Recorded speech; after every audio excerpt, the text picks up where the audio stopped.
बिस्मिल्लाह रहमान रहीम। सज्जनों ते मित्रों, पंजाबी बोली खुशकिस्मत है कि इसनूं वारस ते बुल्ले जा पुत्तर मिले जिन्हें इस बोली राहीं दुनिया नूं प्यार करना सिखाया ते दस्सिया कि इंसान नूं बराबरी दी अख नाल किवें वेखीदा है। पंजाबी वलियां दी बोली है। इसने मजहबां, रंगां, नस्लां ते तबकिਆਂ ਤੋਂ हट के भाईचारे ਦਾ सबक ਦਿੱਤਾ। ਇਹ बोली बाबे नानक दी बाणी ते बाबे फरीद ਦੇ ਸ਼ਲੋਕ ਸੁਣਾਉਂਦੀ है। इस बोली ने सानू अपनी मिट्टी नाल प्यार करने का सबक सिखाया।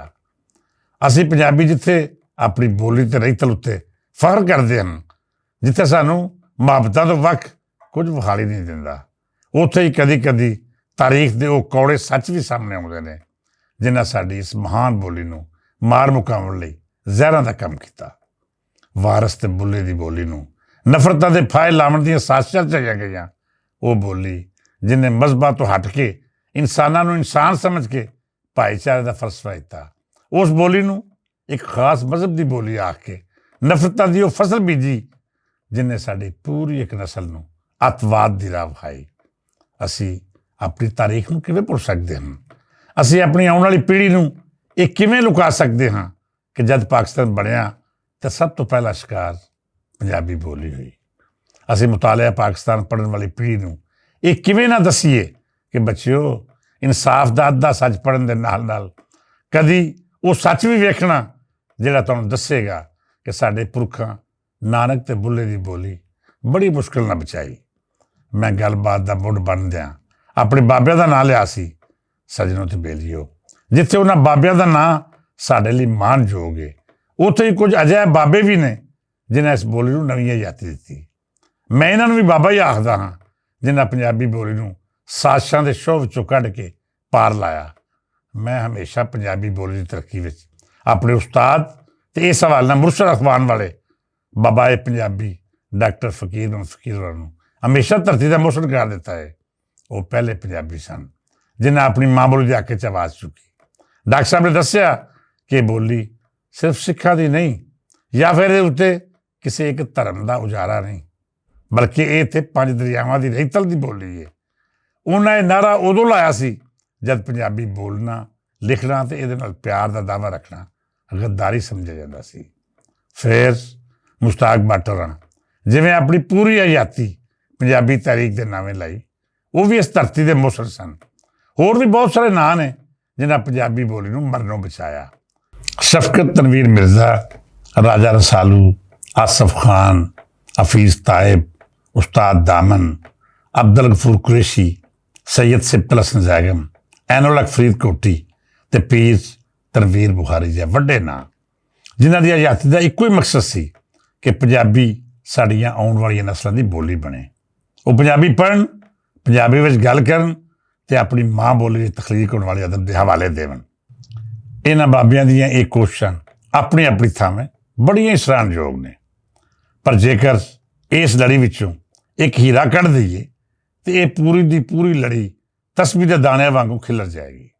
क्यों जे ये सब कड़ियाँ एक दूजे नाल इंज ही मिलियां ने जिवें किसी मुकद्दस माला के दाणे एक दूजे नाल जुड़ रखते हैं।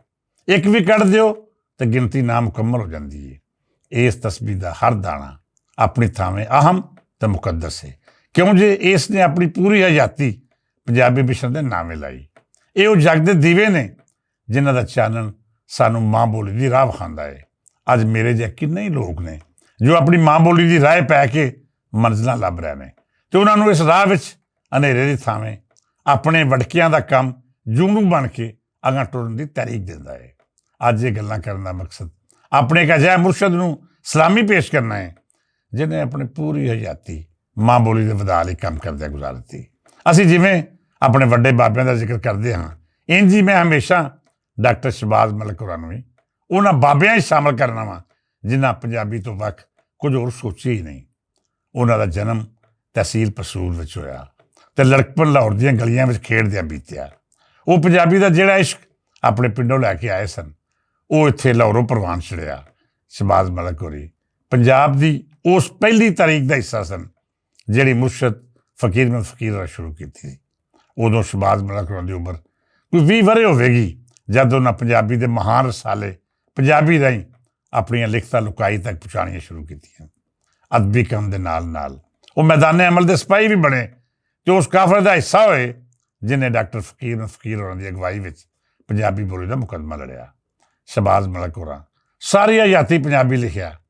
ਉਹਨਾਂ ਦੀਆਂ ਦਰਜਨਾਂ ਕਿਤਾਬਾਂ ਮੌਜੂਦ ਨੇ ਜਿਨ੍ਹਾਂ ਵਿੱਚ ਕਹਾਣੀ, ਖੋਜ ਪਰਖ, ਤਾਰੀਖੀ ਮੁਗਾਲਤੇ ਅਤੇ ਉਹਨਾਂ ਕਿਤਾਬਾਂ ਦੀ ਦੁਬਾਰਾ ਛਪਾਈ ਸ਼ਾਮਲ ਹੈ ਜਿਹੜੀਆਂ ਵੰਡ ਮਗਰੋਂ ਗੁਆਚ ਗਈਆਂ ਸਨ। ਜੇਕਰ ਅਸੀਂ ਸ਼ਹਬਾਜ਼ ਮਲਿਕ ਹੋਰਾਂ ਦੀ ਹਯਾਤੀ ਨੂੰ ਇੱਕ ਅੱਖਰ 'ਚ ਬਿਆਨ ਕਰਨਾ ਚਾਹੀਏ ਤੇ ਇਹ ਅੱਖਰ ਹੋਵੇਗਾ ਸੱਚਾ ਆਸ਼ਿਕ। ਸ਼ਹਬਾਜ਼ ਮਲਿਕ ਹੋਰੀ ਪੰਜਾਬੀ ਬੋਲੀ ਦੇ ਸੱਚੇ ਆਸ਼ਿਕ ਸਨ।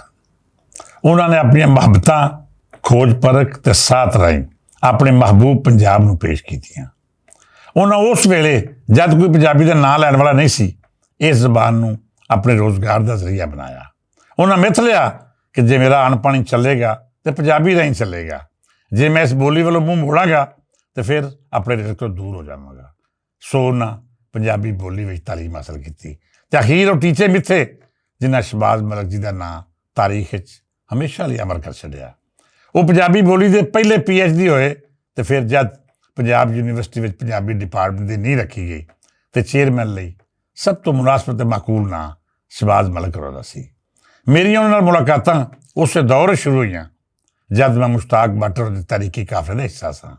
ਫਿਰ ਜਦ ਰੋਜ਼ਗਾਰ ਭੁਲੇਖਾ ਛਪਣਾ ਸ਼ੁਰੂ ਹੋਇਆ ਤੇ ਡਾਕਟਰ ਸ਼ਹਬਾਜ਼ ਮਲਿਕ ਹੋਰੀ ਵੀ ਇਹਦੇ ਲਿਖਾਰੀਆਂ ਵਿੱਚ ਸ਼ਾਮਲ ਹੋ ਗਏ। ਉਹਨਾਂ ਮੇਰੇ ਗਰੀਬ ਖਾਨੇ ਉੱਤੇ ਆਉਣਾ ਤੇ ਸਰਪ੍ਰਸਤੀ ਕਰਨ ਦਾ ਫਰਜ਼ ਨਿਭਾਉਣਾ। ਅੱਜ ਜੇਕਰ ਰੋਜ਼ਗਾਰ ਭੁਲੇਖਾ 35 ਵਰ੍ਹੇ ਗੁਜ਼ਾਰ ਕੇ ਆਪਣੇ ਭਰਪੂਰ ਜੋਬਨ ਦੀ ਤਸਵੀਰ ਬਣਿਆ ਤੇ ਇਹਦੇ ਵਿੱਚ ਡਾਕਟਰ ਸ਼ਹਬਾਜ਼ ਮਲਿਕ ਹੋਰਾਂ ਦਾ ਬਹੁਤ ਵੱਡਾ ਯੋਗਦਾਨ ਹੈ। ਸ਼ਹਬਾਜ਼ ਮਲਿਕ ਹੋਰਾਂ ਨੂੰ ਜਿੱਥੇ ਪੰਜਾਬੀ ਬੋਲੀ ਲਈ ਅਫਸਰਸ਼ਾਹੀ ਵੱਲੋਂ ਔਕੜਾਂ ਦਾ ਸਾਹਮਣਾ ਕਰਨਾ ਪਿਆ, ਉੱਥੇ ਹੀ ਉਹਨਾਂ ਦੇ ਨਜ਼ਰੀਏ ਪਾਰੋਂ ਨਾਮ ਨਿਹਾਦ ਸੁਰਖਾ ਲਾਬੀ ਵੀ ਉਹਨਾਂ ਦੇ ਪਿੱਛੇ ਪਈ ਰਹੀ। ਮਲਿਕ ਸਾਹਿਬ ਤਸੱਵੁਫ ਨੂੰ ਉਸ ਅੱਖ ਨਾਲ ਵੇਖਦੇ ਸਨ ਜਿਹੜੀ ਮੀਆਂ ਮੁਹੰਮਦ ਬਖਸ਼ ਜਾਂ ਸੁਲਤਾਨ ਬਾਹੂ ਦੇ ਫਲਸਫੇ ਦੀ ਗਹਿਰਾਈ ਪਰਖ ਸਕਦੀ ਸੀ। ਉਹਨਾਂ ਪੰਜਾਬੀ ਬੋਲੀ ਨੂੰ ਕਿਸੇ ਖਾਸ ਮਜ਼ਹਬ ਜਾਂ ਰੰਗ ਦੇਣ ਦੀ ਡਟ ਕੇ ਮੁਖਾਲਫਤ ਕੀਤੀ। ਉਹ ਅਖੀਰੀ ਵੇਲੇ ਤੀਕਰ ਆਪਣੇ ਇਸ ਨਜ਼ਰੀਏ ਉੱਤੇ ਕਾਇਮ ਰਹੇ ਤੇ ਉਹਨਾਂ ਲੋਕਾਂ ਦੀ ਨਿੰਦਿਆ ਕਰਦੇ ਰਹੇ ਜਿਨ੍ਹਾਂ ਮੁਤਾਬਕ ਤਸੱਵੁਫ ਦੇ ਮਹਿਣੀ ਮਜ਼ਹਬ ਦੀ ਨਫੀ ਵੱਲ ਲੈ ਜਾਂਦੇ ਨੇ। ਡਾਕਟਰ ਸ਼ਹਬਾਜ਼ ਮਲਿਕ ਨੇ ਇਸ ਗੁੰਮਰਾਹੀ ਨੂੰ ਆਪਣੇ ਇਲਮ ਤੇ ਫਲਸਫੇ ਨਾਲ ਨਿੰਦਿਆ। ਅੱਜ ਜੇਕਰ ਲਹਿੰਦੇ ਪੰਜਾਬ ਵਿੱਚ ਪੰਜਾਬੀ ਬੋਲੀ ਦਾ ਨਾਂ ਜ਼ਿੰਦਾ ਹੈ। ਹਰ ਕੁਝ ਅਰਸੇ ਬਾਅਦ ਪੰਜਾਬੀ ਕਾਨਫਰੰਸਾਂ ਤੇ ਮੇਲੇ ਹੋ ਰਹੇ ਨੇ, ਯੂਨੀਵਰਸਿਟੀਆਂ ਪੰਜਾਬੀ ਵਿੱਚ ਆਲਾ ਤਾਲੀਮ ਦੇ ਰਹੀਆਂ ਨੇ ਤੇ ਅਗਾਂਹ ਇਹ ਟੀਚੇ ਵੀ ਮਿੱਥੇ ਜਾ ਰਹੇ ਨੇ ਕਿ ਸਕੂਲਾਂ ਕਾਲਜਾਂ ਦਾ ਨਿਸਾਬ ਪੰਜਾਬੀ ਦਾ ਹੀ ਪੜ੍ਹਾਇਆ ਜਾਏ। ਇਹਦੇ ਵਿੱਚ ਡਾਕਟਰ ਸ਼ਹਬਾਜ਼ ਮਲਿਕ ਹੋਰਾਂ ਦੀ ਪੂਰੀ ਹਯਾਤੀ ਦੀ ਮਿਹਨਤ ਮੌਜੂਦ ਹੈ। ਇਹਦਾ ਕ੍ਰੈਡਿਟ ਉਹਨਾਂ ਨੂੰ ਜ਼ਰੂਰ ਦਿੱਤਾ ਜਾਣਾ ਚਾਹੀਦਾ ਕਿ ਉਹਨਾਂ ਅਜਿਹੇ ਵੇਲੇ ਵਿੱਚ ਜਦ ਪੰਜਾਬੀ ਨੂੰ ਮਾਰ ਮੁਕਾਉਣ ਦੀਆਂ ਸਾਜ਼ਿਸ਼ਾਂ ਹੋ ਰਹੀਆਂ ਸਨ ਆਪਣੀ ਕੌਮ ਨੂੰ ਬੇਦਾਰ ਕਰਨ ਦਾ ਫਰਜ਼ ਨਿਭਾਇਆ। ਪਿਛਲੇ ਦਿਨ ਡਾਕਟਰ ਸ਼ਹਬਾਜ਼ ਮਲਿਕ ਇਸ ਦੁਨੀਆ ਤੋਂ ਚਲਾਣਾ ਕਰ ਗਏ। ਕੁਝ ਲੋਕ ਹੁੰਦੇ ਨੇ ਜਿਹੜੇ ਆਪਣੀ ਹਯਾਤੀ ਕੋਲੂ ਦੇ ਢੱਗੇ ਵਾਂਗ ਗੁਜ਼ਾਰ ਕੇ ਟੁਰ ਜਾਂਦੇ ਨੇ ਤੇ ਕੁਝ ਅਜਿਹੀ ਰਾਹ ਉੱਤੇ ਆਪਣੇ ਪੈਰਾਂ ਦੇ ਨਿਸ਼ਾਨ ਛੱਡਦੇ ਨੇ ਜਿਹੜੀ ਪੂਰੀ ਕੌਮ ਨੂੰ ਮੰਜ਼ਿਲ ਉੱਤੇ ਲੈ ਜਾਂਦੀ ਹੈ। ਡਾਕਟਰ ਸ਼ਹਬਾਜ਼ ਮਲਿਕ ਹੋਰਾਂ ਉਹ ਰਾਹ ਅਖਤਿਆਰ ਕੀਤੀ ਜਿਹੜੀ ਰਾਹ ਆਉਣ ਵਾਲੀ ਪੰਜਾਬੀ ਪੀੜ੍ਹੀ ਨੂੰ ਪੰਜਾਬੀ ਬੋਲੀ ਦੇ ਵਧਾਅ ਦੀ ਮੰਜ਼ਿਲ ਉੱਤੇ ਲੈ ਜਾਵੇਗੀ। ਡਾਕਟਰ ਸਾਹਿਬ ਦਾ ਇਸ ਦੁਨੀਆ ਤੋਂ ਜਾਣਾ ਸਾਡੇ ਜਿਹਾ ਲੋਕਾਂ ਲਈ ਬਹੁਤ ਵੱਡਾ ਸਦਮਾ ਹੈ। ਪਰ ਇਹਦੇ ਨਾਲ ਨਾਲ ਮੈਂ ਇਹ ਗੱਲ ਜ਼ਰੂਰ ਕਰਾਂਗਾ ਕਿ ਉਹ ਆਪਣਾ ਕੰਮ ਪੂਰਾ ਕਰਕੇ ਗਿਆ ਨੇ। ਉਹਨਾਂ ਆਪਣਾ ਮਿਸ਼ਨ ਤੋੜ ਪਹੁੰਚਾਇਆ। ਪੰਜਾਬੀ ਬੋਲੀ ਵਿੱਚ ਉਹਨਾਂ ਦਾ ਯੋਗਦਾਨ ਹਮੇਸ਼ਾ ਸੋਨੇ ਦੇ ਅੱਖਰਾਂ ਨਾਲ ਲਿਖਿਆ ਜਾਏਗਾ। ਮੈਂ ਡਾਕਟਰ ਸ਼ਹਬਾਜ਼ ਮਲਿਕ ਜੀ ਨੂੰ ਸਭ ਪੰਜਾਬੀ ਪਿਆਰਿਆਂ ਵੱਲੋਂ ਸਲਾਮ ਪੇਸ਼ ਕਰਦਾ ਹਾਂ। ਇਹੋ ਆਖਾਂਗਾ ਕਿ ਤੁਸੀਂ ਸਾਡੇ ਮੋਹਸਨ ਹੋ। ਪੂਰਾ ਪੰਜਾਬ ਤੁਹਾਡਾ ਮਕਰੂਜ਼ ਤੇ ਅਹਿਸਾਨਮੰਦ ਹੈ। ਤੁਸੀਂ ਉਹਨਾਂ ਲੋਕਾਂ 'ਚੋਂ ਸੀ ਜਿਨ੍ਹਾਂ ਲਹਿੰਦੇ ਪੰਜਾਬ ਨੂੰ ਇਹਦੀ ਮਰਦੀ ਹੋਈ ਬੋਲੀ ਵਾਪਸ ਮੋੜੀ। ਰੱਬ ਤੁਹਾਨੂੰ ਬਚਤਾਂ ਵਿੱਚ ਕਰ ਦੇਵੇ। ਡਾਕਟਰ ਸ਼ਹਬਾਜ਼ ਮਲਿਕ ਜੀ ਤੁਹਾਨੂੰ ਲੱਖ ਲੱਖ ਸਲਾਮਾਂ। ਇਜਾਜ਼ਤ ਦਿਓ। ਰੱਬ ਰੱਖਾ।